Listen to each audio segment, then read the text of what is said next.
नमस्कार, राष्ट्रबोध से मैं पवन केसवानी। राजनीति के बारे में एक बात कही जाती है कि राजनीति जो न कराए वो कम है। हमारे देश में जिस तरह से रेवड़ी कल्चर यानी फ्री बीच का जो चलन हुआ है, उससे हमारे देश की आर्थिक दशा दिशा किस ओर जाएगी, इसका अंदाजा तो सहज रूप से कोई आम आदमी लगा सकता है। लेकिन अर्थशास्त्रियों ने जो जानकारी दी है, जो वित्तीय मामलों के जानकार हैं, उन्होंने कुछ हैरान परेशान करने वाले जो आंकड़े प्रस्तुत किए हैं, उसे आपको जानना समझना बहुत जरूरी है। इस वक्त जब देश में 5 राज्यों के विधानसभा चुनाव अपने अंतिम चरण में है, तो यहाँ हर राजनीतिक दल हर हाल में चुनाव में बाजी पलट लेने के लिए जिस तरह के वादे कर रहा है, दरअसल उस पर गौर करें तो ऐसा लगेगा कि वास्तव में यह जनता के भविष्य के साथ धोखा किया जा रहा है। यहाँ सवाल उठता है कि इसमें कसूरवार कौन है। ये एक लंबी चर्चा हो सकती है, लेकिन छत्तीसगढ़ जैसे राज्य में जहाँ विधानसभा के चुनाव संपन्न हो चुके हैं और वहाँ कांग्रेस की ओर से 75+ का दावा किया जा रहा है, 90 में से 75 विधायक उन्हीं के होंगे। वहीं भाजपा की ओर से जो 55 के आसपास का आंकड़ा प्रस्तुत किया जा रहा है, इस अनुमान के बाद अब संभावित विधायकों की जासूसी भी शुरू हो चुकी है। ये पता लगाने की कोशिश की जा रही है कि वो कहाँ जा रहे हैं, किससे मिल रहे हैं। हर हाल में उन्हें अपने तरफ मिला के रखने के जतन किए जा रहे हैं। ऐसी कवायद तब हो रही है जब अपने ही प्रतिनिधियों पर राजनीतिक दलों में विश्वास की कमी है। ऐसे माहौल में हमारे देश की राजनीति को हमें समझना होगा। लेकिन इस बीच छत्तीसगढ़ के सीएम भूपेश बघेल के एक बयान पर गौर करना होगा, जहां उन्होंने सीधे तौर पर भाजपा पर कटाक्ष करते हुए कहा है कि यदि भाजपा राजस्थान में 450 रुपये सिलेंडर देने का दावा करती है, तो प्रधानमंत्री जो भाजपा से हैं, पूरे देश के लिए हैं, पूरे देश में 450 रुपये की सिलेंडर क्यों नहीं देते। चुनाव के समय ऐसी बातें सुनने समझने जानने में बहुत अच्छी लगती है, लेकिन हमें समझना होगा कि ऐसी फ्री वाली पॉलिटिक्स देश की आज़ादी के बाद से चली आ रही है, जिसका खामियाजा हमें यह भुगतना पड़ा कि आज शौचालय जैसी मूलभूत आवश्यकता के लिए राष्ट्रीय स्तर पर अभियान चलाना पड़ा। लोगों को पीने लायक पानी मिल सके नलों से, इसके लिए नल जल योजना लानी पड़ी। ऐसी मूलभूत आवश्यकताओं के लिए आज हम संघर्ष कर रहे हैं। इतना ही नहीं, कुछ साल पहले तक लोगों के घरों में बिजली तक नहीं थी। सुदूर अंचलों में अब भी ऐसे ही हालात हैं। हमें सोचना होगा कि ये फ्री वाली पॉलिटिक्स के लिए पैसे आएंगे कहाँ से। जाहिर तौर पर इसका इलाज मुगलों ने किया था, इसका इलाज अंग्रेजों ने किया था। वह था कि मासूम और बेचारी बनी जनता के ऊपर ढेर सारे कर्ज ला दिए जाएं। इसके अलावा दूसरा विकल्प यह है कि इंफ्रास्ट्रक्चर में कमी लाई जाए, यानी मूलभूत आवश्यकताओं में कमी लाई जाए। क्योंकि यदि बजट ही नहीं होगा, पैसे ही नहीं होंगे, तो इसके लिए जो वादे किए गए हैं, जो घोषणाएं की गई हैं, वो कैसे पूरे होंगे।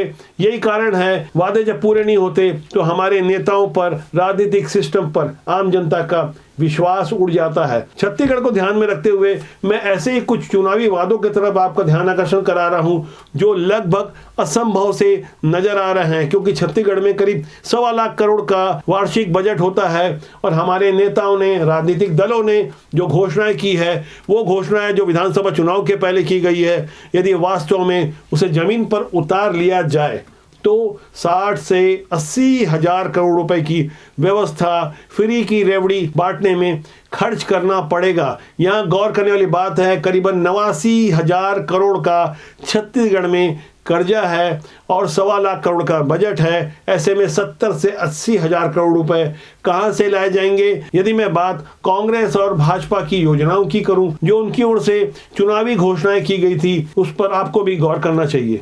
आप अपनी स्क्रीन में जिन घोषणाओं के बारे में पढ़ रहे हैं, उसे कांग्रेस और भाजपा ने विधानसभा चुनाव के पहले अपने घोषणा पत्र में शामिल किया है। यदि धान खरीदी कांग्रेस 32 रुपये क्विंटल में करती है और भारतीय जनता पार्टी 3100 रुपए एक मुश्त चुकाने के लिए करती है तो करीब 45 हजार करोड़ रुपए का खर्चा आएगा।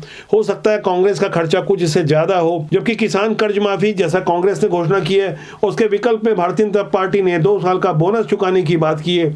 तो इसके लिए कांग्रेस को 9,500 करोड़ रुपए और भाजपा को 5,000 करोड़ रुपए अतिरिक्त जुगाड़ करने होंगे। इसी तरह भूमिहीन खेती मजदूरों के लिए करीबन 570 करोड़ रुपए लाना होगा। रसोई गैस की सब्सिडी के लिए जिस तरह से कांग्रेस ने 500 रुपए की सब्सिडी की बात की है और भारतीय जनता पार्टी ने गरीब परिवार के लिए 500 रुपए में सिलेंडर देने का जो वादा किया छत्तीसगढ़ में, इसके लिए कांग्रेस को 1700 करोड़ रुपए का इंतजाम करना होगा। और भारतीय जनता पार्टी की सरकार बनती है तो इसके लिए 1000 करोड़ रुपए का इंतजाम करना होगा। महिलाओं को जो सहायता देने की बात हुई है, भाजपा की मातारी वंदन और उसके बाद कांग्रेस की गिरी लक्ष्मी योजना, इन योजनाओं के लिए भी 13 से 12,000 करोड़ रुपए की आवश्यकता होगी। तेंदुपत्ता खरीदी के लिए भी भाजपा और कांग्रेस को 1300 करोड़ रुपए का इंतजाम अलग से करवाना होगा।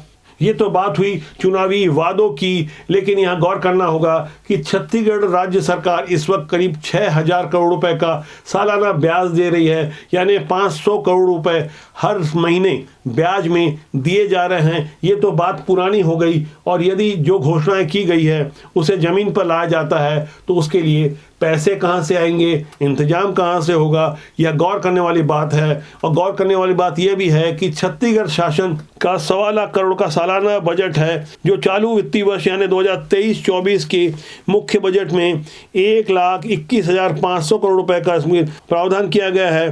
प्रथम अनुपूरक बजट 6,031 करोड़ रुपए का प्रावधान किए जाने के बाद कुल मिलाकर बजट का आकार बढ़कर 1,27,532 करोड़ रुपए हो गया है, जबकि आगामी वित्तीय बजट 2024-25 के लिए भी 1.25 लाख करोड़ का होगा। ऐसे में सोचना होगा कि ये इतनी बड़ी बड़ी घोषणाएं जो की गई है उसका क्या होगा।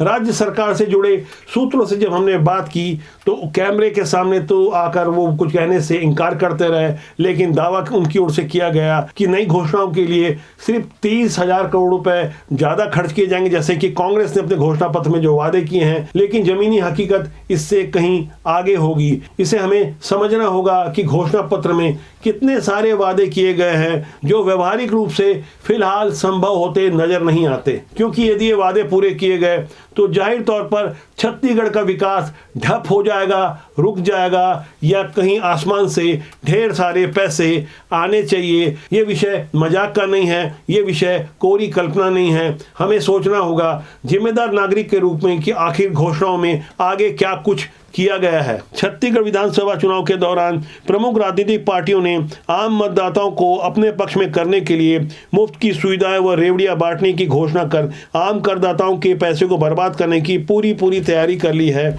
जानकारों का मानना है कि अगर राज्य में कांग्रेस की सरकार फिर से आई तो उन घोषणाओं को पूरा करने के लिए सालाना 70 से 80 हजार करोड़ रुपए का अतिरिक्त खर्चा आएगा। जबकि गौर करने की बात है कि छत्तीसगढ़ में बस 2019 में कांग्रेस की सरकार ने किसानों को लगभग 9,500 करोड़ रुपए का कर्ज माफ किया था। ऐसी मुफ्तखोरी की आदत वास्तव में किसी नशे की तरह हो सकती है, क्योंकि एक बार इसका नशा लग जाए तो जाहिर तौर पर ये लत लग जाती है और लत जल्दी छूटती नहीं है। कांग्रेस ने छत्तीसगढ़ में जिस तरह से घोषणाएं की है उसी तरह भारतीय जनता पार्टी भी उससे पीछे नहीं है। भाजपा की ओर से भी कुछ बड़े बड़े वादे किए गए हैं, लेकिन भारतीय जनता पार्टी के पक्ष में अच्छी बात यह है कि केंद्र में मोदी सरकार है और चुनाव प्रचार के दौरान भारतीय जनता पार्टी के नेता ये कहते रहे डबल इंजन की सरकार होने का बहुत फायदा होगा। जैसे कि भारतीय जनता पार्टी ने अपने घोषणा पत्र में वादा किया था कि एक मुश्त 31 रुपए प्रति क्विंटल धान की कीमत दी जाएगी, गरीब महिलाओं को 500 रुपए सब्सिडी के साथ सिलेंडर उपलब्ध कराया जाएगा, प्रति एकड़ 31 क्विंटल व किसानों को 2 साल का बोनस, एक मुश्त 18 लाख रुपए, आवास व नल जल तेंदुपत्ता संग्राहकों को 4,500 रुपए बोनस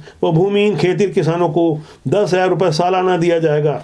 यदि भाजपा छत्तीसगढ़ में अपनी घोषणाओं को पूरा करने का वादा करती है तो इसके लिए 65 से 70 हजार करोड़ रुपए की अतिरिक्त आवश्यकता होगी, जो कि फिलहाल दोनों ही पार्टियों के लिए संभव नजर नहीं आता कि ये पैसे कहां से आएंगे। ऐसी घोषणाएं करके क्या वास्तव में जनता के साथ धोखा किया जा रहा है, जैसा आम तौर पर कोई डिस्काउंट मार्केट में होता है, लोग उसके भ्रमजाल में आ जाते हैं। जब जाकर देखते हैं तो पहले ही कीमतें इतनी ज़्यादा बढ़ा दी जाती है जिसे बाद में डिस्काउंट का नाम दिया जाता है। सामान्य से सामान्य व्यक्ति भी इस बात को समझता है। कुछ लोग राजनीतिक लाभ के लिए इसे रेवड़ी नहीं अपना अधिकार समझते हैं। दिल्ली जैसे राज्य में मुफ्तखोरी के कारण दो बार वहां सरकार बन चुकी है आम आदमी पार्टी की। मुफ्त में महिलाओं को बस सुविधाएं दिलवाई गई और अब छत्तीसगढ़ जैसे अन्य राज्यों में भी इसी तरह का प्रपंच रचा जा रहा है जो व्यवहारिक रूप से फिलहाल संभव होता नजर नहीं आता।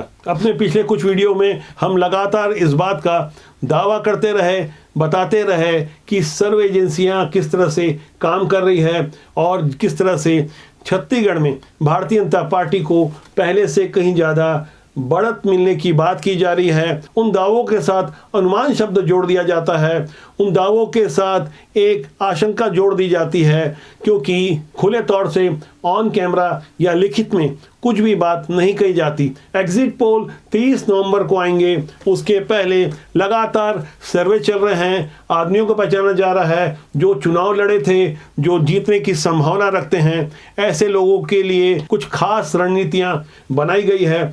ऐसे लोग पहचाने जा रहे हैं जो कि गेम चेंजर साबित हो सकते हैं। फिलहाल छत्तीसगढ़ में आम आदमी party, Bahujan Samaj party, Gondwana party, Jogi Congress जैसी अन्य पार्टियां हैं जो कि 1-2 सीट ला सकती हैं। संभावना व्यक्त की जा रही है। यदि आवश्यकता पड़े तो कैसे उन्हें अपने पाले में लाया जाए, अभी से ही कूटनीति के अलावा उन व्यवस्थाओं की तैयारी की जा रही है जिससे हर हाल में छत्तीसगढ़ की कुर्सी हथियाई जाए। लेकिन जो मनोज्ञान समझते हैं वो भी समझ रहे हैं कि किस तरह से खासकर कांग्रेस के रणनीतिकार पहले की तरह उत्साही नजर नहीं आ रहे हैं और भारतीय जनता पार्टी के नेता कुछ ज़्यादा ही फील गुड महसूस कर रहे हैं। क्या ये फील गुड सत्ता के मैजिक नंबर 46 की ओर जा रहा है, क्योंकि 46 का बहुमत जिस पार्टी के पास होगा उसकी सरकार बनेगी। मौजूदा हालात में भारतीय जनता पार्टी पहले से कहीं ज़्यादा बेहतर करते नजर आ रही है।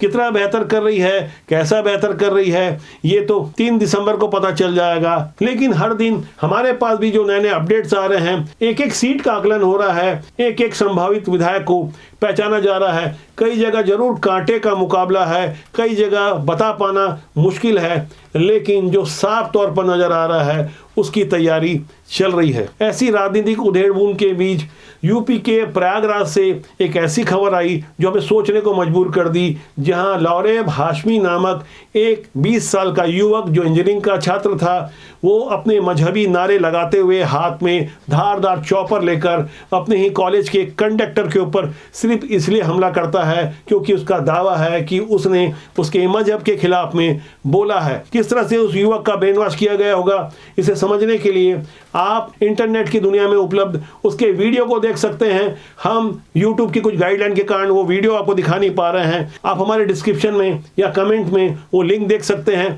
हम आप तक वो वीडियो उपलब्ध करा रहे हैं जिसमें लौरेब हाशमी ने वो खुलासे किए हैं जो आपको हैरान कर देंगे। अपने ही बनाए हुए वीडियो में वो साफ तौर पर एक आतंकी संगठन की ओर इशारा कर रहा है, किस तरह से वो तहरीके लब्बैक जैसे आतंकी संगठन से जुड़ा था। उसे अपने मर जाने का कोई भय नहीं था। जब ब्रेन वॉश होता है तो ऐसे ही हालात उत्पन्न होते हैं। हालांकि यूपी की योगी सरकार ने अपना काम कर दिखाया, उसके पैर में गोली मारी गई है। यदि वो ठीक भी हो गया तो सही तरीके से चल नहीं पाएगा। इस घटना के बारे में यूपी सरकार की ओर से दावा किया गया है कि उसे पकड़ने गए थे तो उसने पुलिस पर हमला किया। यूपी सरकार की कार्यशैली को समझने वाले अच्छी तरह समझते हैं कि किस तरह से सीधा निशाना पैर में ही लगता है। हालांकि संकेतों में सब कुछ समझाने की कोशिश हो रही है। जहां कानून इस तरह से ढीला होता है तब कहीं ना कहीं वैकल्पिक व्यवस्थाएं काम करती है। तो आज के अंक के लिए इतना ही। मेरा आपसे आग्रह है कि चैनल को देखें, लाइक करें,